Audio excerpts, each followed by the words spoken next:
আজকে সবাই যার যার ফসল দিয়ে দিবি। রাকিব, সবার কাছ থেকে ফসল বুঝে নে। যদি কেউ কম দিতে চায় তাহলে তাকে আর চাষ করতে কোনো জমিই দেওয়া হবে না। জমিদার সাহেব, আমার জমিতে যা ফসল হইছে তার অর্ধেক ফসলই নষ্ট হয়ে গেছে। আপনি যদি এই বছর একটু খাজনাটা কমাইতেন তাইলে অনেক ভালো হইতো।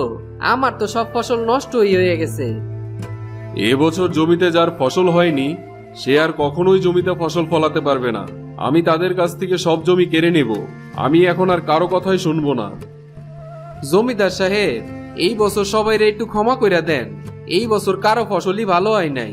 চাষিরা অনেক কষ্ট করছে কিন্তু ফসল ভালো ফলাইতে পারে নাই। আমি কোনো কথাই শুনতে চাই না। ফসল ভালো করতে পারেনি তাতে আমার কি? আমার জমিতে আর চাষ করতে হবে না তাদের। আমি এ বিষয়ে আর একটা কথাও বলতে চাই না। আমরা তো তাইলে না খায় মারা যামু জমিদার সাহেব, আমগরে একটু দয়া করেন। আমার সামনে থেকে এই মুহূর্তে চলে যা, না হয় কিন্তু লোক ডেকে তোদের বাড়ি থেকে বের করে দেব। রকিব, অনেকদিন ধরে শিকারে যাওয়া হয় না, চল আজকে একটু শিকারে যাব। শিকারে যেতে খুব ইচ্ছে করছে আমার। চলেন জমিদার সাহেব, আমরা তাইলে জঙ্গলে যাই, আর আসার সময় চাষের জমিগুলোও দেখে আসবেন। অনেক দিন ধরে এই চাষিগো অবস্থা তেমন ভালো না। চাষিরা ঠিকই কষ্ট করতেছে কিন্তু ভালো ফসল ফলাইতে পারতাছে না। এইটার একটা সমাধান আপনারে দিতেই হইব। ঠিক আছে, চল তাহলে। চাষের জমিগুলোও দেখতে হবে, আর চাষিরা ঠিক মতো কাজ করছে কিনা সেটাও তো খেয়াল করতে হবে। চল চল, বেরিয়ে যাই।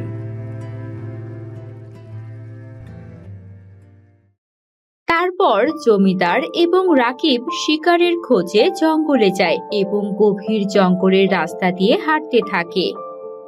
আরে, ওই তো একটা পাখি দেখা যাচ্ছে। পাখিটা তো দেখতে খুবই সুন্দর। আজকে আমি পাখিটাকে খাবো। রাকিব, আমার তীরটা দে তো। আমরা তো অনেক গভীর জঙ্গলে চলে আসছি, আমগরে ফিরতে হইব জমিদার সাহেব। আর এই পাখিটারে মনে হইতাছে মা পাখি। মা পাখিটারে যদি মাইরা ফেলি তাইলে তো ছানাগুলি মা ছাড়াই মইরা যাইব।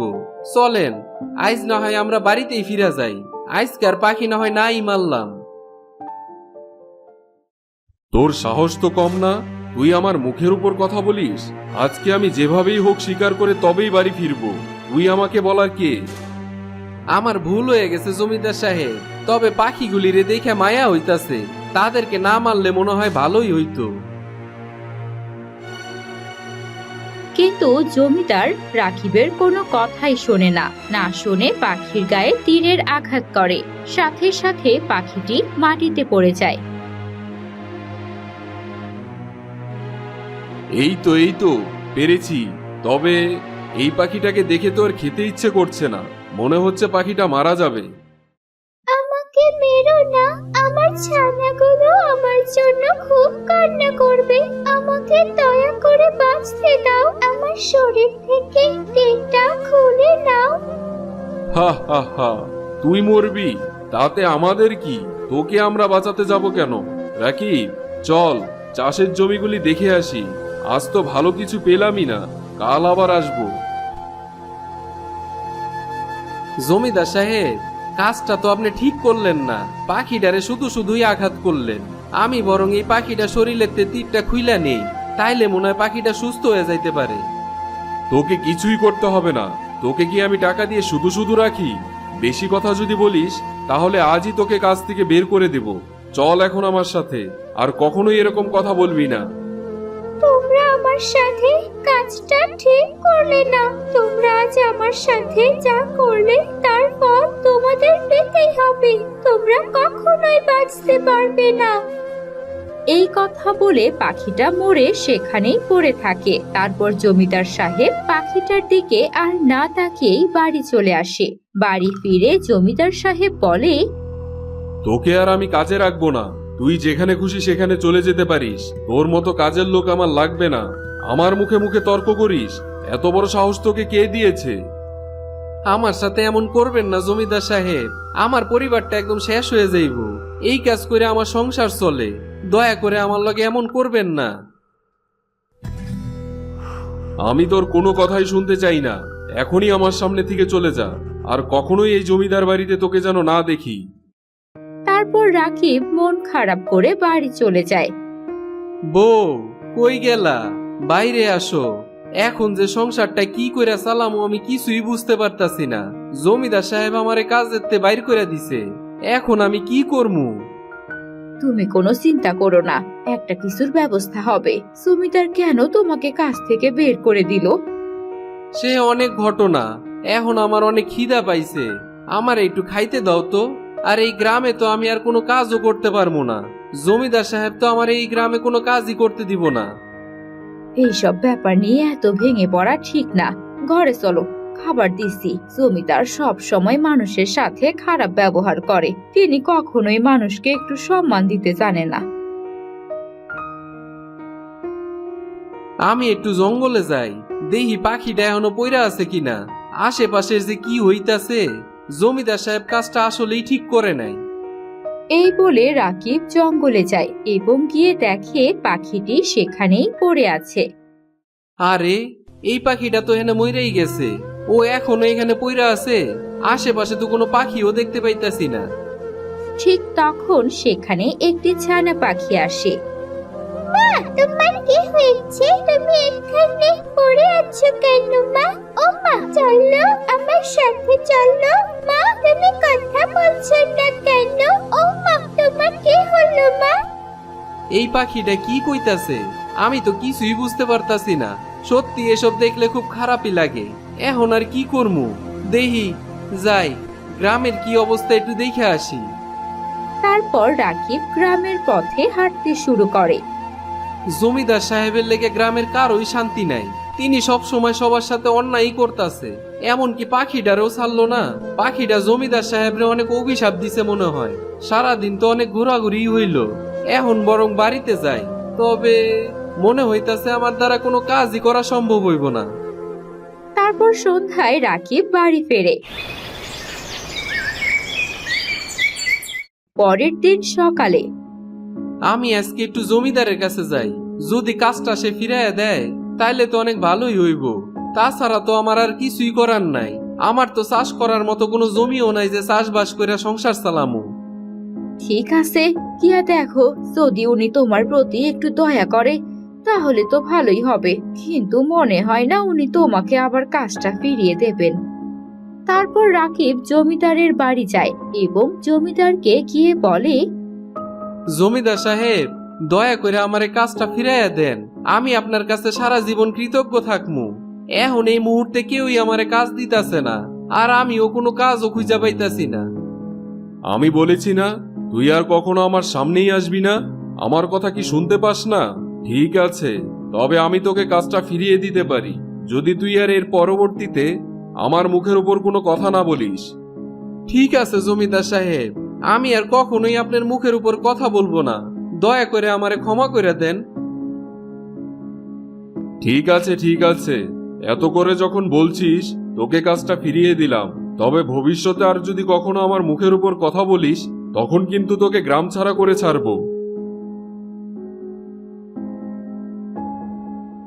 এভাবে কিছুদিন কেটে যায়। একদিন জমিদার সাহেব খুব অসুস্থ হয়ে পড়ে। আরে জমিদার সাহেব, কি হইল? আপনারে তো দেখে অনেক অসুস্থ মনে হইতাছে। কবিরাজ রে কি খবর দিতে হইব? আপনি যদি অসুস্থ হয়ে যান তাহলে আপনার জমি জায়গায় কে দেখবো? আমার তেমন কিছুই হয়নি, কবিরাজ ডাকার দরকার নেই, আমি এমনিতেই সুস্থ হয়ে যাব, তোকে এসব নিয়ে চিন্তা করতে হবে না। কয়েকদিন কেটে যায় কিন্তু জমিদার সাহেব আর সুস্থ হয় না। আমি তো এখনো সুস্থই হতে পারলাম না, এখন আর আমাকে চুপ করে বসে থাকলে চলবে না, এখনই কবিরাজকে ডাকতে হবে। আর কবিরাজ এসে চিকিৎসা করলেও মনে হয় না ঠিক হবে, কারণ আমার যা হয়েছে সব সেই পাখির অভিশাপের জন্যই হয়েছে। আমি যে কেন পাখিটাকে মারলাম, পাখিটাকে হত্যা করা আমার মোটেও ঠিক হয়নি। তাইলে এখন কি করবো? আপনারে তো সুস্থ হইতে হইব। আমি বরং কবিরাজ রে ডাইকে আনি একবার। পাখিটা যদি তার অভিশাপ ফিরিয়ে নেয় তখনই মনে হয় আমি সুস্থ হতে পারবো, আমি মনে হয় আর বাঁচবো না রে। পাখিটা বলেছিল ওর সাথে যা হয়েছে তা আমার সাথেও হবে, আর কবিরাজ ডেকেই বা কি লাভ? আমি বরং একটু জঙ্গলের দিকেই যাই, আমি বরং ওই পাখি ছানার কাছে একটু ক্ষমা চেয়ে আসি, যদি তারা ক্ষমা করে তবেই হয়তোবা আমি সুস্থ হতে পারবো। ঠিক আছে, চলেন আপনারা জঙ্গলে লয়ে যাই। তবে আমরা পাখি ছানাগুলিরে কেমনে খুঁজমু? আমরা তো তাদের দেখি নাই, কি কইরা বুঝমু যে ওই পাখি ছানার মা এসেছিল? এখন তাহলে কি হবে? আমি কি কখনোই পাখির অভিশাপ থেকে মুক্ত হতে পারবো না? পাখির অভিশাপের কারণেই আমি মরতে বসেছি।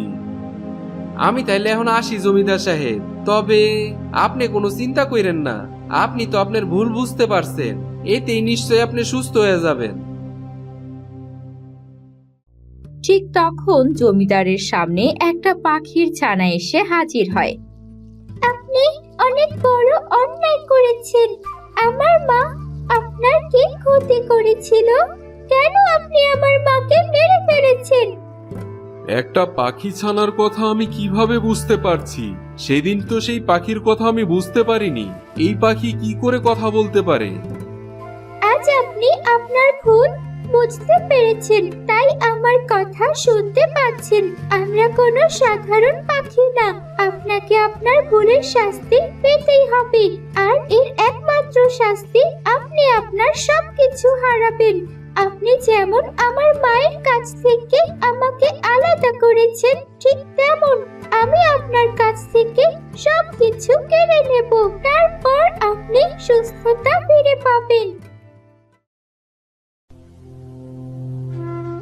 তারপর জাদুর পাখি জমিদারের সব জমি এবং সব কিছু কেড়ে নেয় আর জমিদার সাহেব সুস্থ হয়ে যায়।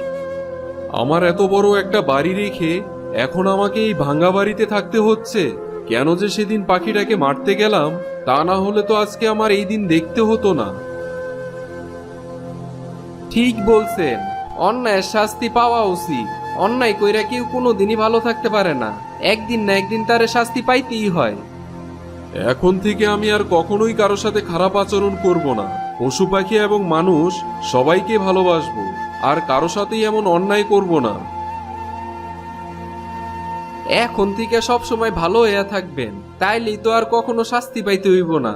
দেখেন, সামান্য একটা পাখির অভিশাপে আপনি পুরোপুরি শেষ হয়ে গেছেন। হ্যাঁ রাকি, তুমি ঠিকই বলেছ। সেদিন যদি তোমার কথাটা রাখতাম তাহলে আর এই দিন কখনোই দেখতে হতো না। তবে আমি আর কখনোই অন্যায় কাজ করব না, সব সময় সৎ পথে থাকবো আর মানুষের উপকার করার চেষ্টা করব। তারপর থেকে জমিদার তার সবকিছু হারিয়ে গ্রামের সাধারণ মানুষের মতো জীবন যাপন করতে থাকে।